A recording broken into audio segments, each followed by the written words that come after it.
Tú te has hecho ahí... Uy. Ojo, ojo, Ojo, ¿qué ojo. tal? Muy buenas. Leak. Nos han pillado ahí un poco... ¿Qué tal? ¿Qué tal el break? ¿Qué tal el café? ¿Bien? ¿Sí? ¿Suficiente? tenido- Me voy a quedar aquí que luego. ¿Habéis- ¿Suficiente cafeína? ¿Sí? ¿Suficiente cafeína para aguantar lo que queda? Lo que se viene ahora es impresionante. A mí, Sí. digamos que a mí especialmente me gusta el tema que vamos a ver ahora en la siguiente charla. ¿Qué esperas de la charla? Buah, no sé si la conocéis a la ponente, pero es toda una referente, por lo menos en Twitter, o X, X. que la sigo de todo lo que comparte sobre efectos visuales, Sí. efectos No solo es de profesional en el películas. cine, sino que además también es divulgadora, comparte todo lo que va haciendo. Es una pasada, la verdad. Ha trabajado con directores que uno especialmente me gusta mucho, Tim Burton, me flipa. Ha hecho películas que seguro que habéis visto, Prometheus, Joker. ¿Habéis visto la última temporada de Juego de Tronos? ¿Sí? ¿Sí? A ver, levantar las manitas. ¿Cuánta gente? Mucha gente, yo también. Ya hace tiempo de También, ello, ¿eh? Hace ya. Pero, ¿sabéis que el equipo de Carolina estaba detrás de los efectos visuales y ganaron un Emmy? Ojo. O sea, esa señora tiene un Emmy por los efectos visuales de esa última temporada de Juego de Tronos. Y yo estoy deseando escucharla, la Pues verdad. sí. Nos va a hablar un poco de las tecnologías emergentes que hay ahora mismo en cine y en efectos visuales. Supongo que dirá algo también de la IA, ¿no? ¿Seguro? Sí, eso ¿Sí? siempre, Yo creo que sí que va a siempre hablar de entra. la IA. Así que Pues nada, vamos a esperar vamos a ver si que está esté lista. disponible. Sí. Todavía no. ¿Sí? ¿Sí? Pues vale, nada, pues pues un perfecto. aplauso. Pues vamos a dejaros con Carolina. Un aplauso, por favor. Adelante.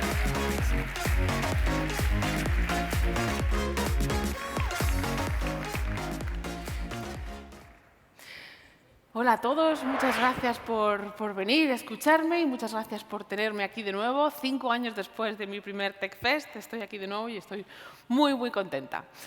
He venido a contaros un poco, actualizarnos un poco sobre las nuevas tecnologías que tienen que ver con el cine y con los efectos visuales en concreto, que es mi campo. Soy Carolina Jiménez y soy artista de efectos visuales para cine y para series de televisión. Y además soy divulgadora, enseño cinematografía, historia del cine y de la tecnología del cine y todas esas cosas que tanto me gustan. Así que hoy he venido a contaros un poco la tecnología del cine. Os voy a dar un pequeño repaso sobre, vamos a darlo juntos, sobre la tecnología que tiene que ver con el cine desde los principios del cine, porque ahora veremos que el cine sin tecnología no es nada, porque el cine es tecnología.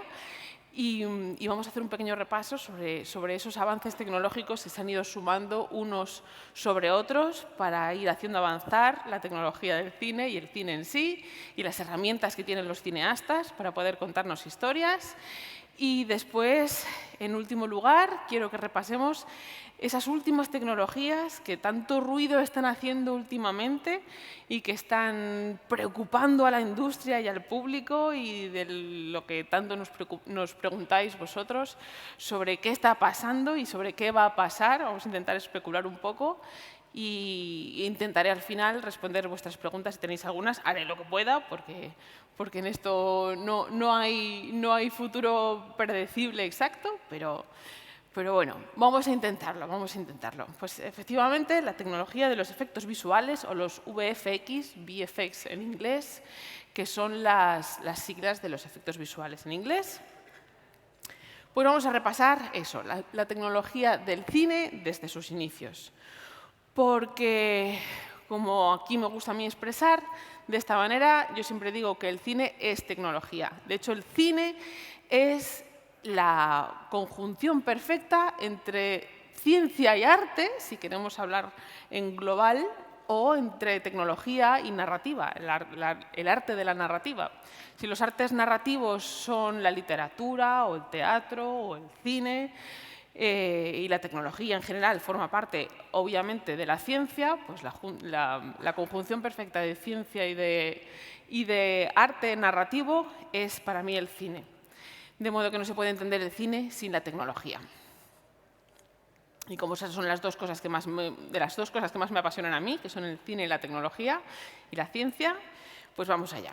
El cine es tecnología desde que se inventó cómo contar historias visualmente.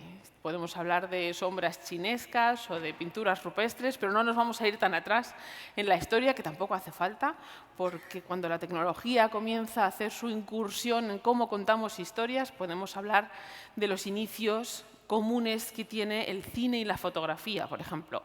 Y tenemos que hablar de artilugios como la cámara oscura o la linterna mágica, que ahora iremos viendo que desde el siglo XVII nos han ido dando la lata.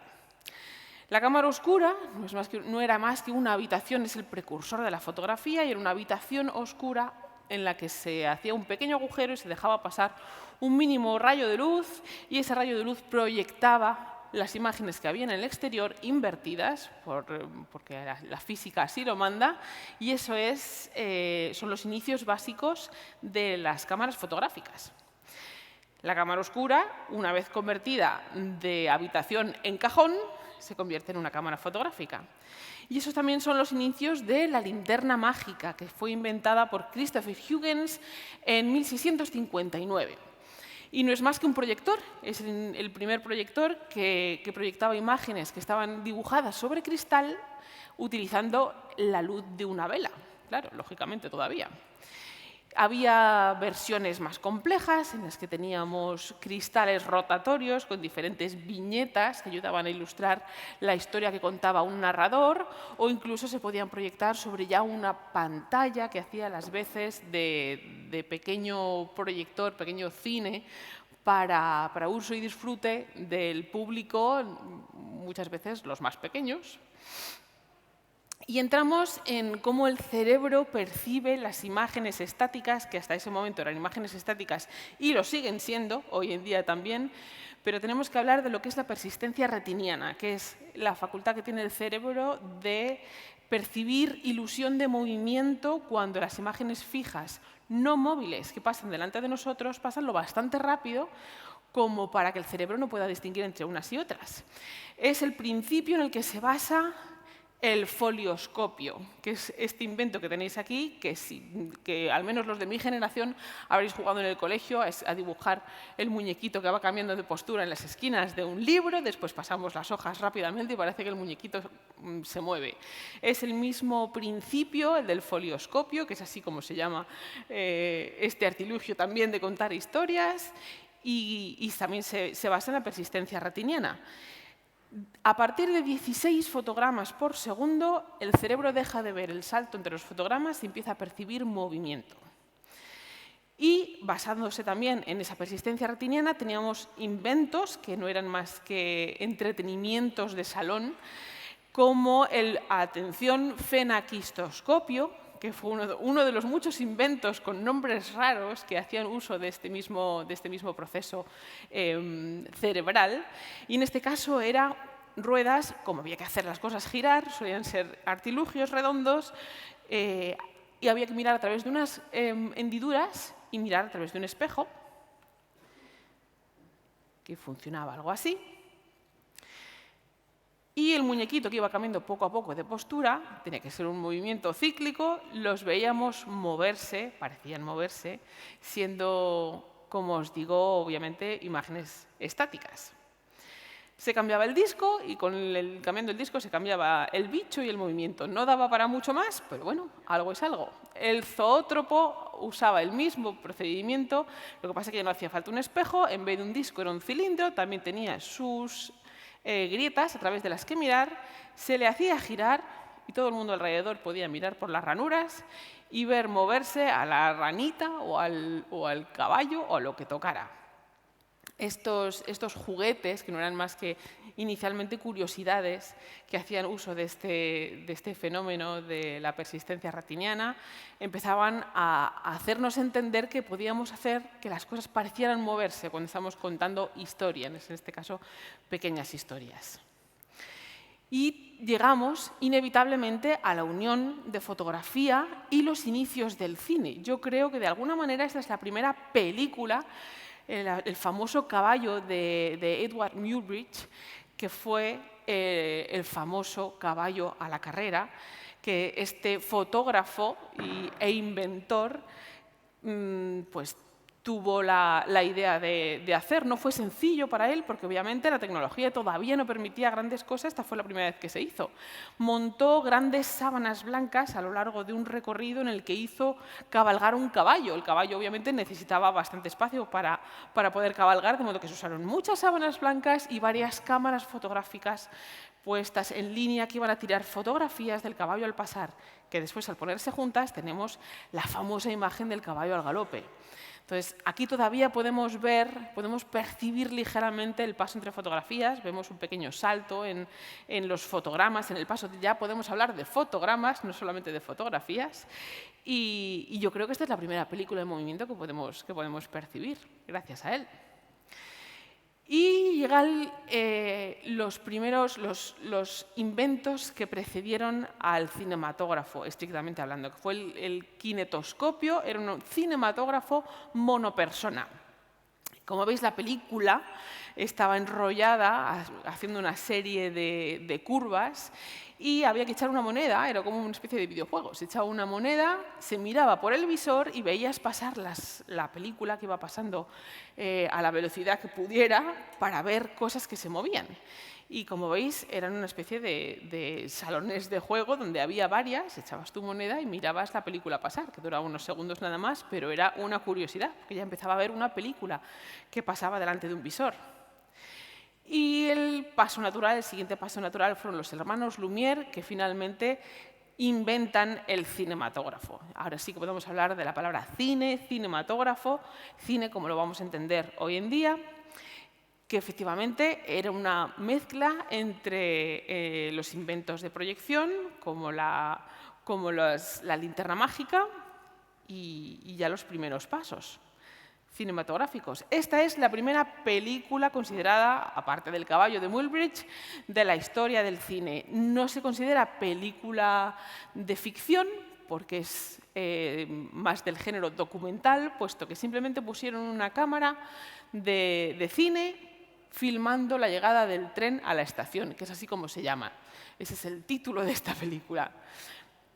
Como os digo, no es cine de ficción, es cine documental, pero esto fue lo primero que se proyectó delante de los primeros espectadores de cine. Cuenta la leyenda que huían despavoridos al ver acercarse el tren en la pantalla porque nunca habían visto moverse un tren así. No es del todo verdad, nadie huyó despavorido, no hubo estampidas, pero sí que obviamente fue muy sorprendente. Era la primera vez que se veía una proyección en gran tamaño de algo que se movía a velocidad real. O sea, realmente fue sorprendente. Pero claro, el cine documental, una cosa es poner la cámara para filmar escenas cotidianas de la vida normal y otra cosa es empezar a hacer cine. El cine como lo conocemos hoy en día, que no es más que un grandísimo truco. Es un truco de magia, por decirlo de alguna manera, en el que ya los cineastas empiezan a intentar encontrar maneras de sorprender al espectador y hacerle creer que son reales cosas que no lo son. Ese es el truco a conseguir. Así que llegamos a Georges Méliès. Georges Méliès, francés, que en 1898, apenas un par de años después de que se inventara el cinematógrafo, él era mago. Hizo falta un mago para conseguir entender que con un cinematógrafo se podía hacer trucos de magia. Empezó a investigar con un cinematógrafo y también cuenta la leyenda, que esta me la creo un poco más, que estaba en la calle filmando con su cinematógrafo que iba a manivela, estaba grabando, y se le atascó en un momento, estaba filmando en la calle, que pasaban coches de caballos y carros y personas. Se le atascó en un momento la manivela, cuando consiguió desatascarla y seguir filmando, al llegar a su laboratorio, reveló la película de cine y se dio cuenta de que en el momento que se le había atascado la manivela había un salto. Un coche de caballos desaparece y es sustituido por personas caminando. Y ahí fue cuando comprendió el truco. Un error se había convertido en un truco, había hecho desaparecer un coche de caballos. Y él como mago vio el potencial y efectivamente empezó a hacer todo tipo de experimentos mágicos a los que él estaba acostumbrado y comprendió lo que eran cosas como la doble exposición, los mates, como este es él mismo, obviamente él protagonizaba la mayoría de sus películas, Cubriendo una parte de la cámara se podía dejar una parte de la película fotográfica, que es la película de cine, sin exponer, para exponerla después, haciendo dobles y triples y cuádruples exposiciones en las que podemos verle a él mismo hacer sus trucos. Y esto era la sensación, claro. De modo que esto ya son efectos visuales, efectos especiales más bien. Y es maravilloso porque él es el padre de los efectos visuales, de los efectos especiales también. Aprovecho para hacer un pequeño inciso para distinguir efectos especiales de efectos visuales.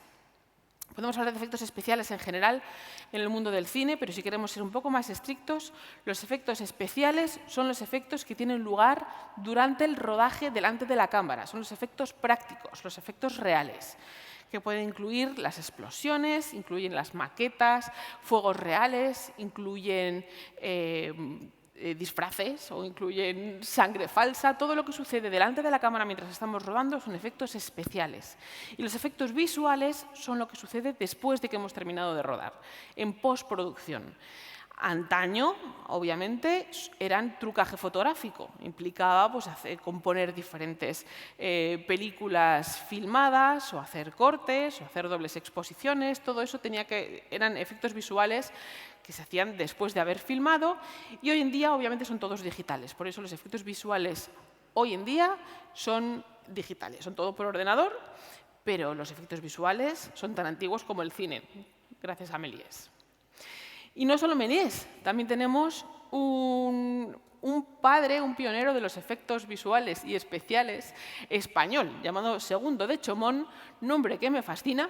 En 1908 ya empezó a inventar cosas como el stop motion. Tiene todas sus películas, igual que las de Méliès, las podéis encontrar en YouTube. Y es fabuloso verlas porque inventó cosas.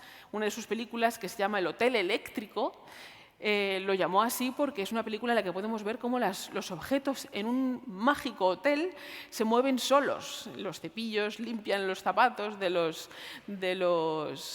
huéspedes, y esto no es más que stop motion. Era la paciencia. Él descubrió que parando la película cada pocos segundos o cada pocos fotogramas y moviendo los objetos a mano, que es la paciencia que hay que tener para poder mover las cosas poco a poco, daba la sensación, mientras cortáramos en el momento adecuado y luego lo ensambláramos bien, daba la sensación de que los objetos se movían solos.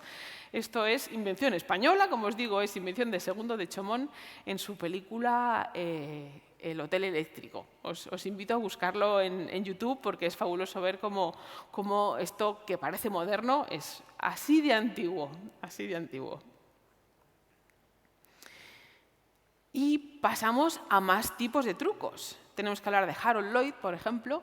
En 1923, en su película de Safety Last, empezamos a jugar con los ángulos, con las diferencias de altura, con las diferencias de perspectiva. Los juegos de perspectiva nos sirven para mostrar cosas que parecen ser y no lo son.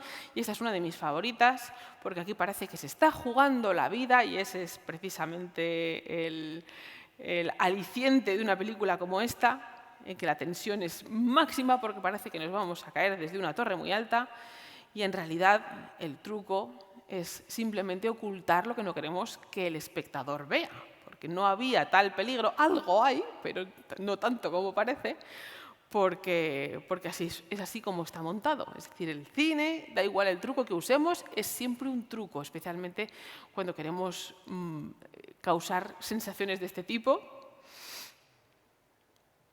Y llegamos a trucos como los mates sobre cristal. Empezamos a necesitar generar mundos que no existen, y este es James Cameron, por cierto, que empezó como dibujante de mate paintings. Y los mate paintings... Los mate paintings pueden ser sobre cristal delante de la imagen real que estamos filmando o sobre grandes sábanas o murales detrás de la imagen que estamos pintando. Mientras la cámara no se mueva, no se desplace del punto en el que está colocada, los mate paintings pueden ser sobre cristal especialmente. Como veis, en Star Wars se usaron muchísimo. Mientras no se mueva la cámara, no se desvela el truco y parece que tenemos grandes entornos cuando en realidad están pintados sobre cristal. Mientras tengas un muy buen dibujante de matte paintings, podemos engañar de nuevo al espectador, que ese es nuestro objetivo, engañaros a todos, y vosotros, que sois muy amables, os dejáis engañar por nosotros porque es más divertido así. Y empezamos también a descubrir cosas como las dobles exposiciones para hacer cosas sorprendentes, como en Ella Sanders en 1926, que mostró algo tan fabuloso y tan sorprendente y tan inquietante como esta imagen, que lo que a nosotros realmente nos gusta, y también a los cineastas de aquella época, es haceros preguntar ¿cómo demonios está hecho eso? Hombre, vosotros espero que sí que sepáis cómo está hecho esto. Es doble exposición. El truco es tapar un trozo de la película, un trozo del obturador de la cámara de cine, y una vez que hemos filmado uno de los lados, tapamos el opuesto para impresionar con la luz la película fotográfica del otro lado. Juntándolas después, pues voilà. Seguimos con los mates. Esto que os acabo de mostrar podemos llamarlo mates, eran mates cuadrados. Un mate es el área, la superficie que cubrimos para poder exponer una parte de la película u otra. Y era sencillo, relativamente sencillo, hacer mates, como os digo, cuadrados, como el que hemos visto anteriormente, pero la cosa tenía que complicarse. Esta es la actriz Mary Pickford, que está dándose un beso a sí misma. También fue sorprendente. ¿Cómo demonios han hecho eso? Pues es un mate también, lo que pasa es que esta vez no es un mate cuadrado, es un mate más complejo en el que lo que se hace es asegurarse de que se mantiene la actriz muy quietecita para que no se salga el mate, de lo que es el contorno del mate, para poder primero impresionar una parte de la película y después impresionar la otra, usando la misma actriz, por lo tanto, dándose un beso a sí misma. Tenemos otro ejemplo con el grandísimo Chaplin, que os voy a contar, del grandísimo Chaplin, que además de patinar como Los Ángeles, se jugaba la vida de esta manera, o eso quería que nosotros creyéramos.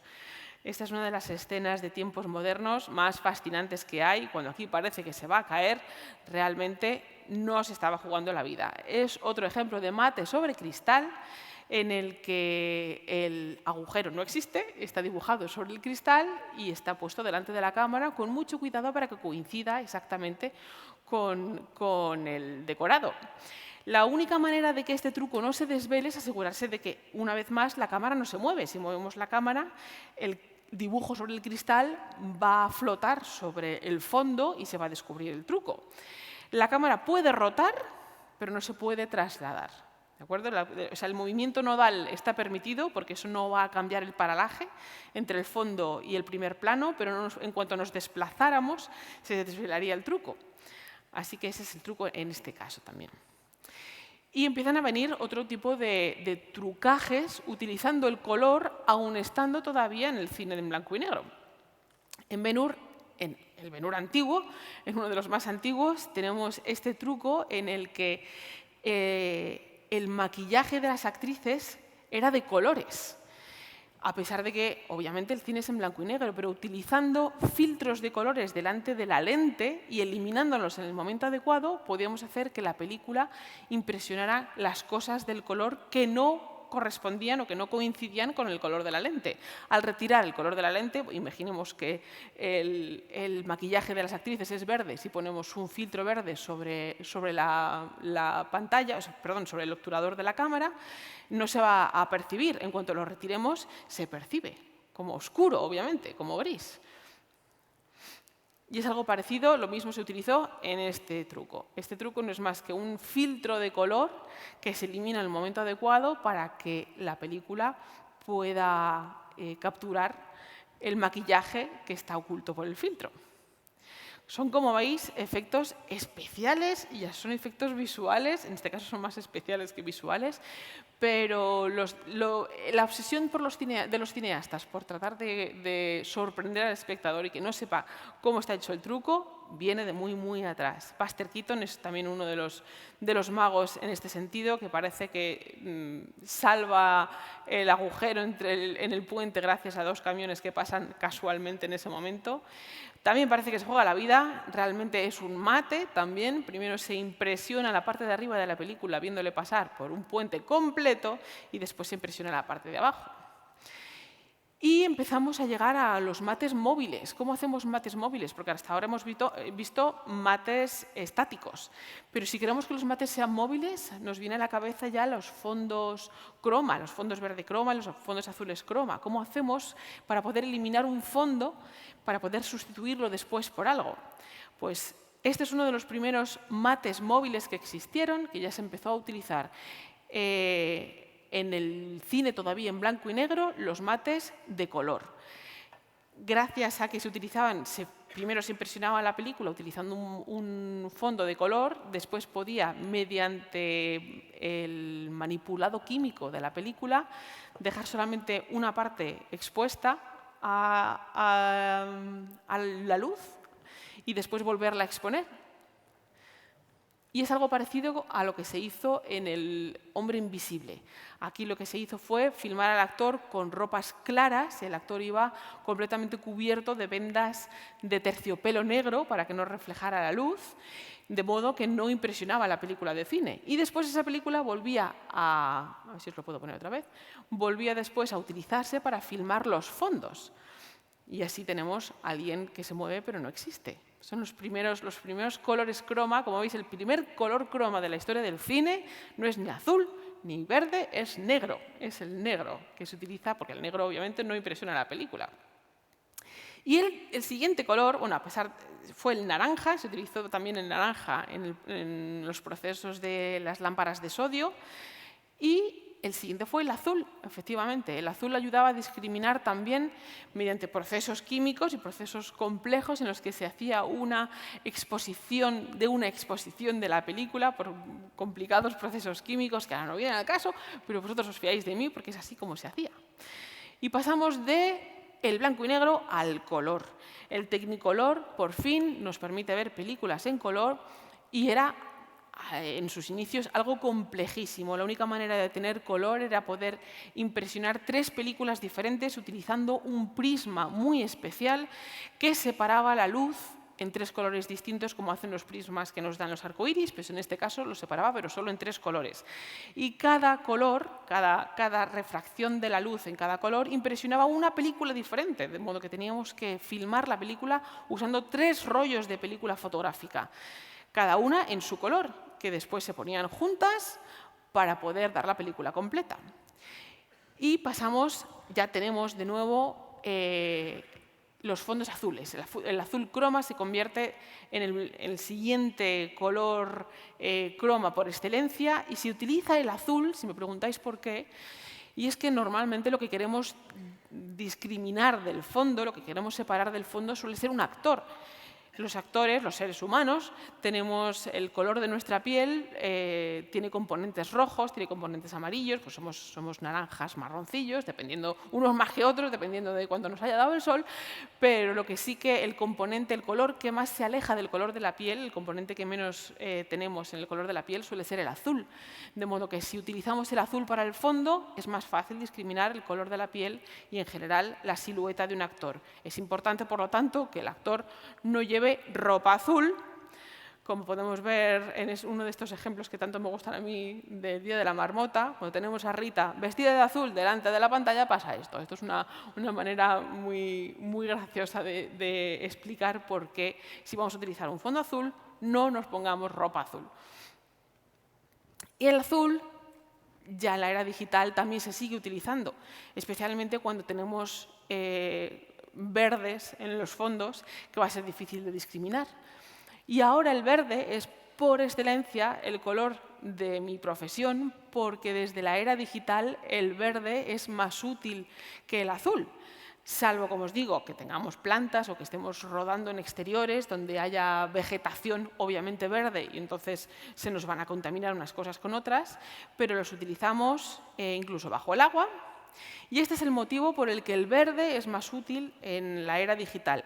Y es que por el patrón Bayer, los sensores de las cámaras digitales tienen el doble de sensores verdes que de rojos y azules, que son los tres colores básicos a los que son sensibles las películas. No son películas, pero vamos, las cámaras digitales. Por lo tanto, el verde, además que también está muy alejado del color de la piel, viene siendo el más útil según las circunstancias. Y llegan los ordenadores a la historia de la humanidad en general y del cine también.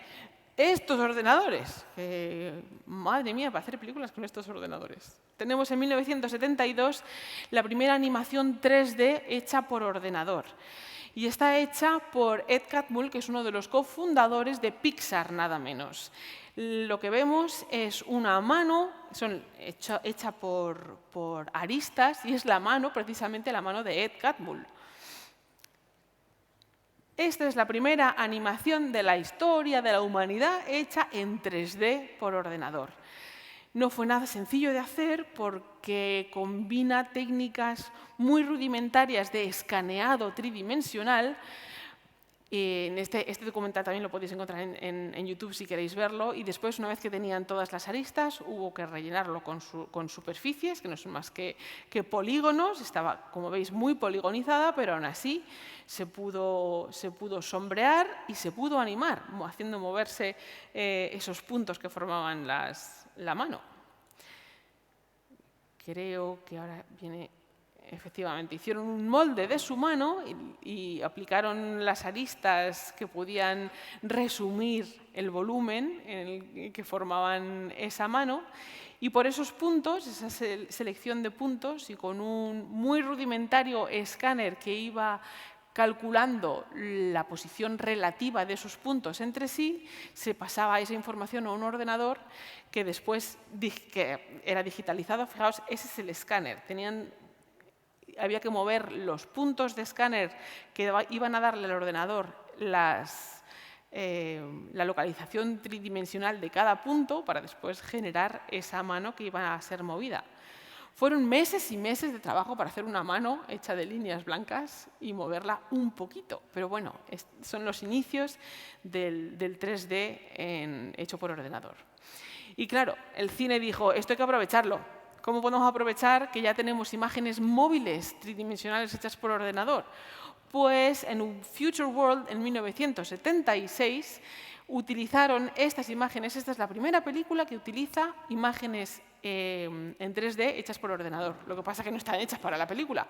Pero como la película se suponía que tenía que mostrar un mundo futuro, dijeron, pues cogemos la mano y la ponemos aquí en una pantalla aquí que parezca algo. ¿Qué hace ahí una mano? Da igual, van a flipar igual. Así que tú ponlo porque todo el mundo va a flipar. Esta es la primera película que utiliza, por lo tanto, gráficos tridimensionales hechos por ordenador. Todo el mundo flipó, daba igual. Nadie se preguntó si tenía sentido que estuviera ahí o no, pero ahí está. Esa es la mano de Ed Catmull utilizada en una pantalla para una película súper futurística del pasado. Y llegamos a Star Wars. En 1977, Star Wars es la primera película de la historia del cine, esto lo voy a decir mucho, que utiliza gráficos tridimensionales hechos por ordenador, creados específicamente para la película. Y no solo eso, sino que tienen peso narrativo. No solamente están ahí con un motivo y tiene sentido que estén ahí, sino que tiene peso narrativo. Gracias a esos gráficos generados por ordenador, sabemos dónde hay que disparar a la Estrella de la Muerte para destruirla. Y eso nos lo dejó a todos muy clarito. Los que seáis de mi generación, que creo que por aquí alguno hay, y los que seáis frikis, que debería haber muchos, entendisteis perfectamente gracias a estos gráficos tan básicos, que siguen siendo líneas blancas sobre fondos negros, dónde disparar y lo difícil que era disparar y atinar para poder destruir la Estrella de la Muerte. Pues esta es los primeros gráficos tridimensionales con peso narrativo hechos en una película. George Lucas, aquí nace ILM, que es Industrial Light and Magic, que es el estudio de efectos visuales que empezó a pegar muy fuerte y que fueron los más grandes y siguen siendo muy grandes en los inicios de los efectos visuales, ahora ya sí que digitales, y este es parte de mi trabajo. Todos sabéis que si atináis, ahí en ese punto se destruye la Estrella de la Muerte. Así que más os vale atinar. La siguiente es 1982, llegamos con Tron. Tron, voy a repetir la frase, es la primera película de la historia del cine, en este caso que tiene escenas generadas por ordenador que ya ocupan la pantalla completa. Obviamente tienen también peso narrativo, pero ocupan todo el fotograma completo. Aquí tenemos secuencias enteras hechas por ordenador. Y bueno, pues esta es una de las magias más grandes de esta película, que a mí me fascinó cuando la vi, lo cual me hace muy viejuna, porque me fascinó cuando la vi, yo no había visto nada parecido en su momento, y como a mí nos fascinó a muchísimos. Esto, efectivamente, ya tenemos gráficos hechos por ordenador a pantalla completa. Vamos, estamos dentro de un ordenador nada menos, pilotando motos de luz. Si hay algo que mole más, me lo decís, luego me lo contáis. Y llegamos al joven Sherlock Holmes, 1985. Volvemos con ILM, tenemos que seguir hablando de ILM, y en este caso una producción de Steven Spielberg. Ya coge George Lucas, Steven Spielberg, ya hacen las migas, ya amigos de toda la vida. Y esta es, repito, la primera película de la historia del cine que tiene un personaje realista hecho por ordenador que interactúa con personajes reales. El joven Sherlock Holmes, tenemos el famoso caballero de la vidriera, que sale de la vidriera, también hecho, como os digo, por Industrial Light and Magic. El pobre sacerdote también lo flipa tanto como lo flipamos nosotros. Él un poco más, probablemente, porque el susto es grande, pero no solamente tenemos un personaje que interactúa con otros personajes reales, sino que tiene transparencia, podemos ver a través de él, que la cámara que le está filmando es la misma cámara que estamos utilizando en el set de rodaje. Y son solamente estos segundos, pero todos flipamos. Una vez más, mirando la pantalla, nos preguntábamos cómo han hecho eso. Y seguimos avanzando. Otro de los pioneros en los efectos visuales es James Cameron, que después de hacer matte painting sobre cristal dijo, yo necesito hacer más cosas. Y llegamos a Abyss, o The Abyss, en 1989. Es, adivinad, la primera película en la historia del cine en la que tenemos fluidos realistas. Aquí tenemos un tentáculo de agua, nada menos, moviéndose, interactuando con los personajes, imitando a los personajes. Una vez más, un susto que no veas, los espectadores también diciendo ¿qué demonios estamos viendo? Es la primera vez que vemos fluidos realistas interactuando con un entorno real. Esto también a mí me dejó alucinante, es una de mis películas favoritas, está en mi top 10, por muchos motivos. Y además es eso, es un hito icónico en la historia del cine, porque yo creo que ha envejecido fenomenal. No sé si hecho hoy en día habría quedado mejor, pero yo creo que es fabuloso. El primer fluido transparente. Adivinad qué viene ahora, si habíamos visto esto y estamos hablando de James Cameron. Otra gran película que también nos dejó a todos con la boca abierta, y ahora estamos entrando en el grupo de películas que me hicieron a mí querer dedicarme a lo que me dedico. Porque en 1991, de nuevo, James Cameron dice ¿que queréis fluidos? Pues ¿qué tal? Metal líquido, nada menos. Entonces tenemos a T-1000 de Terminator 2 y tenemos la primera película de la historia del cine en mostrarnos metal líquido en movimiento y nada menos que transformándose en el temible y orejudo T-1000 de Terminator 2, que también nos dejó a todos con la boca abierta. Si lo visteis en su momento, ahora igual ya no tanto. 1993, Parque Jurásico. Llegamos a un punto de realismo hecho por ordenador que ya también empezaba a ser ya difícil de creer. Esta cara se nos quedó a todos en el cine cuando vimos por primera vez animales en movimiento, realistas, en donde por primera vez no sabíamos si estaba hecho por ordenador, si eran reales, si eran animatrónicos. El truco, hay muchos trucos, pero uno de los secretos para que el resultado sea el mejor posible es mezclar todas las tecnologías posibles. En Parque Jurásico tenemos dinosaurios animatrónicos, tenemos maquetas, tenemos dinosaurios hechos por ordenador y la cautelosa mezcla de todas esas técnicas es la que hace que el resultado sea maravilloso. Así que tenemos los primeros animales hechos por ordenador, en este caso nada menos que dinosaurios. Si no os fascinó cuando lo visteis en su momento, no tenéis alma.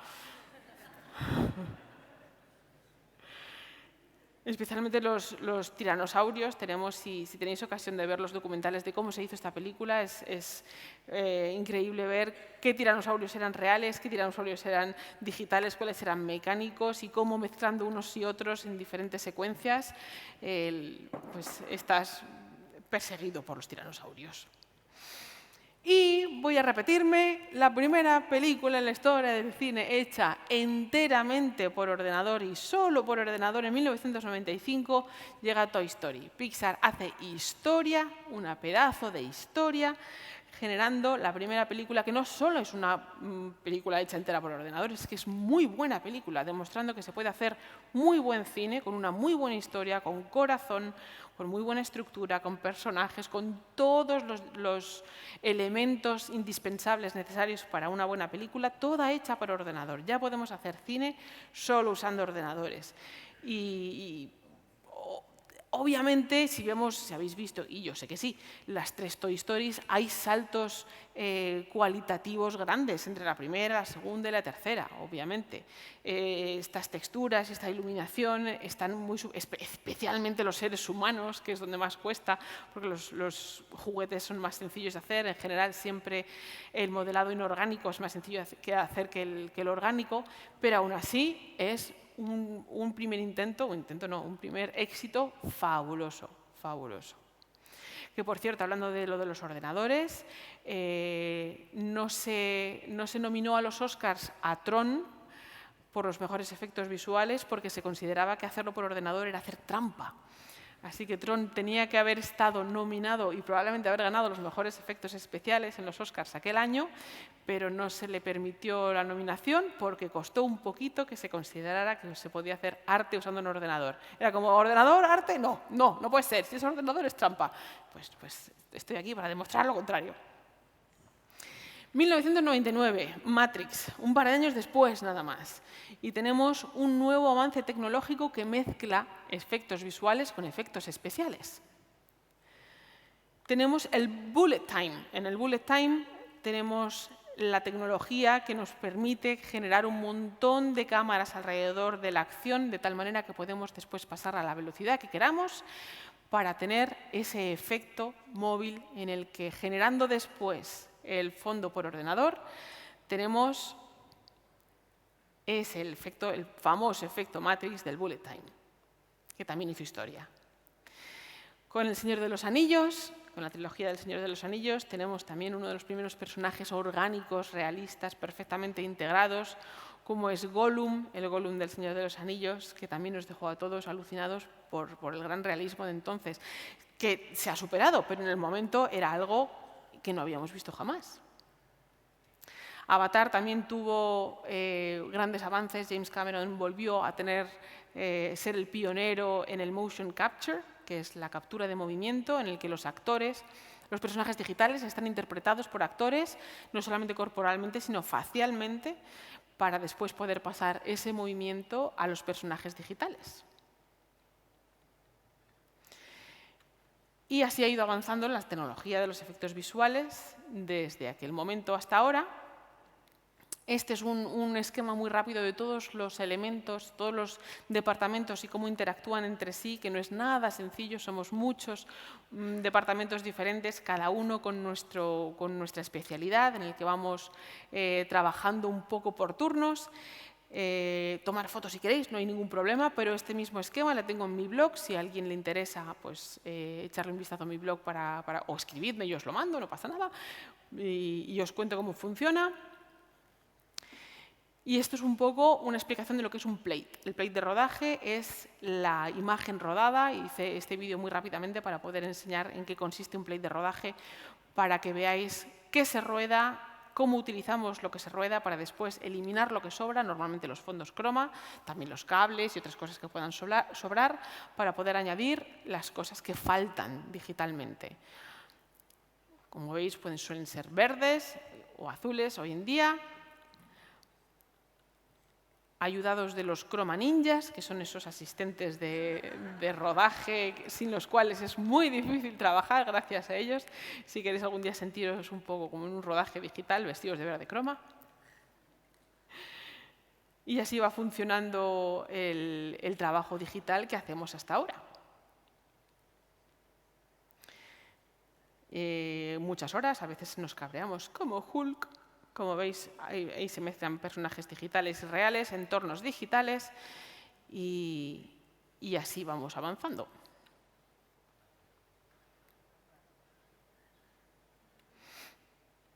Algunos ejemplos de por capas y por fases de cómo van funcionando lo digital, para que no sepáis distinguir qué es lo digital y qué es lo real.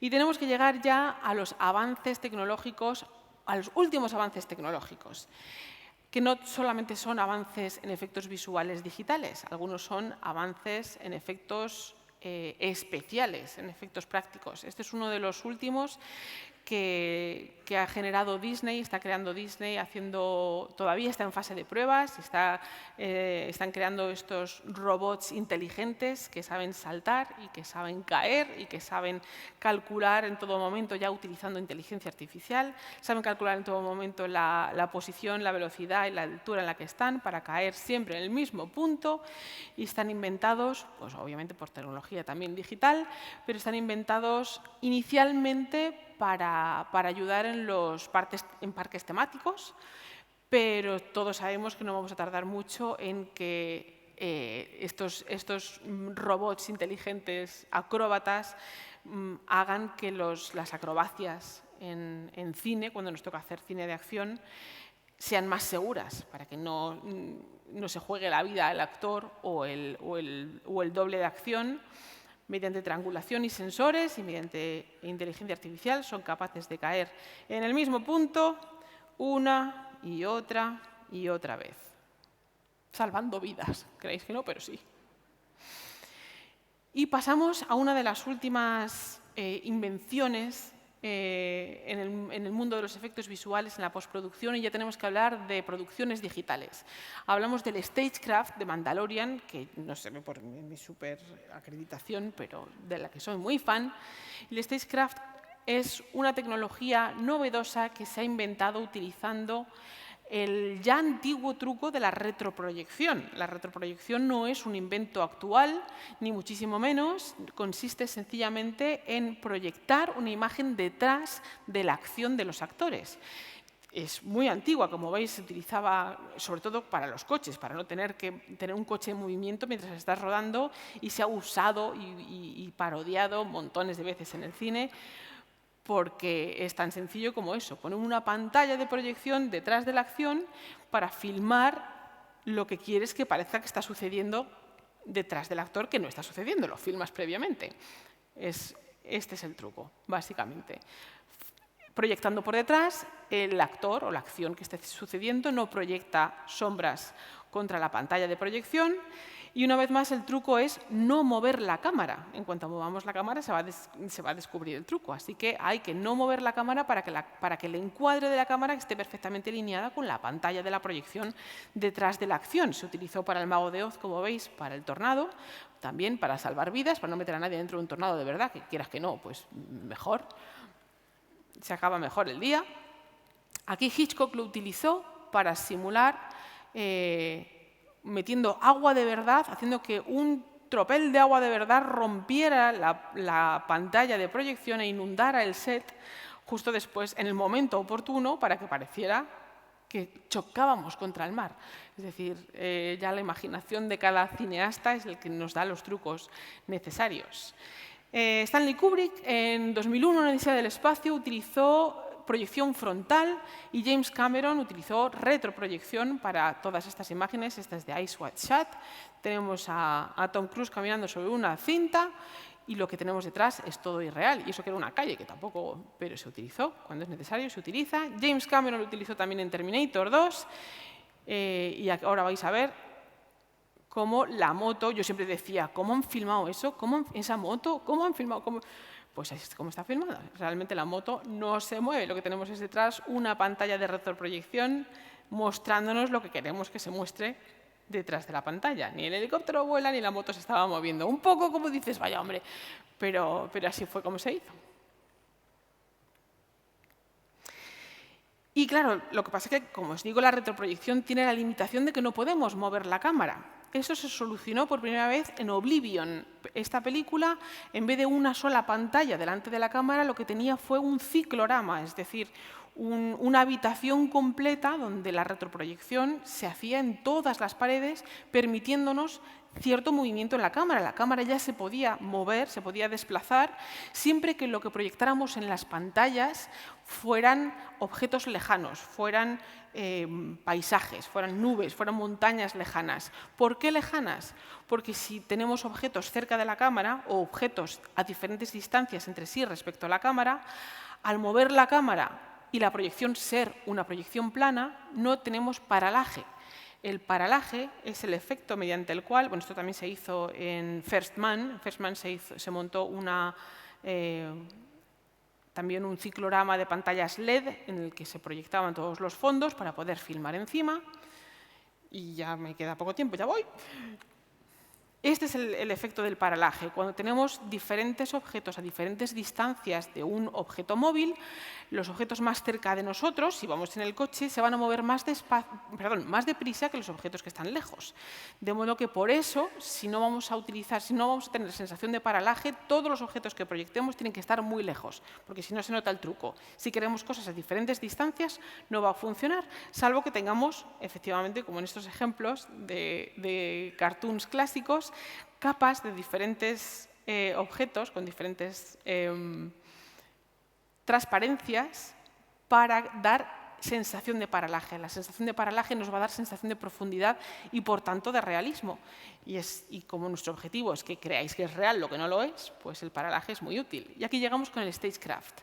El Stagecraft mezcla tecnología de videojuegos con los cicloramas LEDs. ¿Cómo lo hace? Pues mediante un ordenador, obviamente, con la tecnología del Unreal Engine para videojuegos. Lo que hace el ordenador es que capta el movimiento de la cámara y hace que los fondos muevan los objetos que están a diferentes distancias, a diferentes velocidades respecto de la cámara, para generar sensación de paralaje sobre un plano que es la pantalla LED. Pues suena así muy complejo, pero es la tecnología fundamental que se utilizó para filmar el Mandalorian.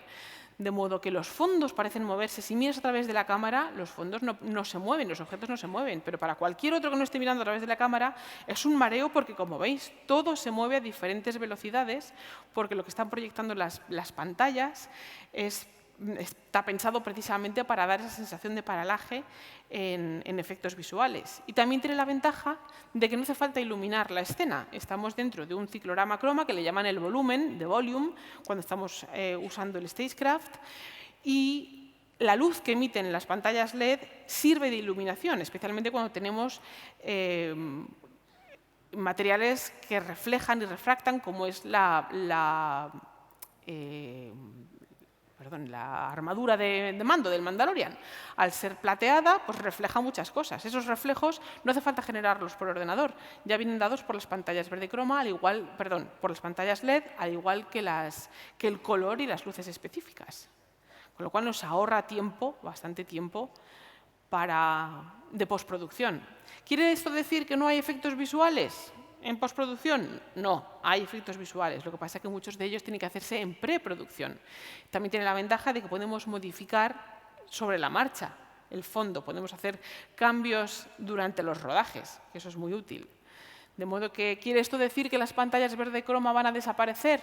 Pues no, no van a desaparecer, porque también tiene sus limitaciones el Stagecraft. Entre ellas, que, por ejemplo, los efectos moiré, los fondos tienen un efecto moiré en el que podemos ver una textura al filmar una pantalla sobre una pantalla, y en ese momento tenemos que desenfocar los fondos a menudo. Si queremos tener un fondo enfocado, hay veces que tenemos que utilizar pantallas verde croma, incluso utilizando el Stagecraft. Lo que pasa que menos, pero el verde croma sigue siendo muy útil y el trabajo de los artistas de efectos visuales sigue siendo necesario en postproducción. También tiene la limitación del tamaño, lógicamente. Si queremos explosiones o si queremos masas de agua o si queremos batallas y tiros, pues a lo mejor filmar dentro del volume no es lo más útil, de modo que se sale a exteriores y se utilizan pantallas croma como antiguamente. Este es el efecto Moiré del que os hablaba, para el cual también utilizamos el desenfoque y para poder tener fondos bien enfocados necesitamos volver a recurrir al verde croma, que nada tiene de malo. Y también podemos hablar de las cámaras virtuales, que es otro de los avances tecnológicos que se están utilizando ahora, que en vez de un volumen de pantallas LED que nos van a ofrecer los gráficos necesarios para los entornos, lo que tenemos es un volumen completo, un dome, lleno de cámaras que nos va a permitir filmar desde diferentes ángulos. En vez de tener una sola cámara de cine, nos va a permitir filmar la acción que está sucediendo dentro del domo desde diferentes ángulos para después elegir la cámara de acción. Este tipo de cosas todavía están en fases de pruebas, están experimentando, viendo a ver qué efectos pueden tener dentro del mundo del cine o de la televisión, de las series de televisión, cuando llegue el momento. Y no me puedo marchar sin hablar de las últimas el bombazo que ha supuesto tecnologías de inteligencia artificial como Sora, cuando nos han mostrado que de repente sí que podemos tener. Yo sabía que esto iba a llegar, pero pensé que iba a tardar bastante más en llegar. Esto ya os lo cuento en otro momento. Y los deepfakes, en los que estamos hablando de deepfakes, pero cuando estamos hablando de que ya tenemos una inteligencia artificial, una herramienta de inteligencia artificial capaz de generar imágenes así de realistas con un prompt de texto. Esto que yo sabía que iba a suceder, no pensé que iba a suceder tan pronto, pero tenemos imágenes muy realistas que nos van a permitir, nos van a facilitar la vida, no nos van a quitar el trabajo, en mi humilde opinión. Espero no equivocarme, pero no nos van a quitar el trabajo, pero sí nos van a facilitar mucho el trabajo que estamos haciendo, porque nos van a servir como referencias visuales bastante más rápidas y nos van a dar mucho margen de mejora y mucho tiempo a los artistas para emplear en tareas creativas en vez de en tareas generativas. Porque algo con lo que estoy yo bastante de acuerdo es que es muy importante que quienes contamos las historias seamos los humanos, en vez de obtener nuestras narrativas de una máquina. Lo mejor del arte en el mundo está creado por error, la locura y la hermosa fantasía que poseemos. Y eso la tenemos nosotros, no la tienen las máquinas, de modo que las máquinas las creamos nosotros, las enseñamos nosotros, aprenden muy rápido, hacen la mayoría de las cosas que les enseñamos a hacer mucho más rápido que nosotros, pero la locura, la creatividad y los errores de los que surgen la mayoría de las obras de arte solamente puede venir de los seres humanos, creo yo y espero yo, no de las máquinas. Así que con esto os dejo, muchísimas gracias y nada de temer a la tecnología, que sin ella no habría cine, así que seguimos haciendo cine y haciendo avanzar la tecnología con ella. Muchísimas gracias a todos.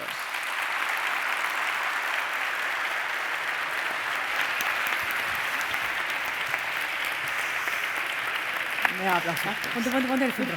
Sí. Bueno, Tremendo. Una pasada. Me he alargado un poco, perdona que me he pasado de tiempo. Perdón, Sí, nos hemos quedado sin tiempo para el turno de preguntas. Me sabe fatal, yo tenía unas cuantas, ahora te las haré, pero te las haré ahora. ¿Vale? Así que nada, agradecerte que hayas participado en la pedazo de charla. Te llevas un regalito, el de recuerdo del evento. Y de nuevo, por favor, un aplauso. Muchísimas gracias. Muchas gracias a todos. Gracias. Espero veros pronto. Muchas gracias, chicos. Muchas gracias.